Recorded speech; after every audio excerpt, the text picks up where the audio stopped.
તો રાજ્યના 21 જિલ્લા પર આજે માવઠાનું સંકટ છે। સૌરાષ્ટ્ર અને ઉત્તર ગુજરાતમાં આજે વરસાદની આગાહી કરવામાં આવી છે। દક્ષિણ અને મધ્ય ગુજરાતમાં પણ આજે આકાશી બરબાદીનું અનુમાન છે। કચ્છ જિલ્લાના કેટલાક વિસ્તારોમાં વરસાદની આગાહી છે। વરસાદની આગાહીથી ખેડૂતોના જીવ તાળવે ચોંટ્યા છે।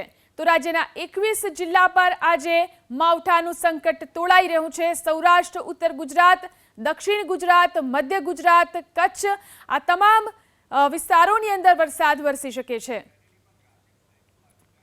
હવામાન વિભાગની જે રીતે આગાહી છે આજની જો વાત કરવામાં આવે તો આજે બનાસકાંઠા, સાબરકાંઠા, અરવલ્લી અને પંચમહાલ, દાહોદ, મહીસાગર, વડોદરા અને ભરૂચમાં વરસાદ થઈ શકે છે। છોટાઉદેપુર, નર્મદા, સુરત અને ડાંગમાં પણ વરસાદની આગાહી કરવામાં આવી છે।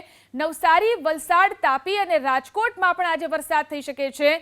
જૂનાગઢ, અમરેલી, ભાવનગર અને ગીર સોમનાથ જિલ્લામાં પણ માવઠાની આગાહી કરવામાં આવી છે। આ ઉપરાંત કચ્છમાં પણ કમોસમી વરસાદ વરસી શકે છે। બનાસકાંઠા, સાબરકાંઠા, અરવલ્લી, પંચમહાલ આ તમામ જિલ્લાઓની અંદર વરસાદની આગાહી છે।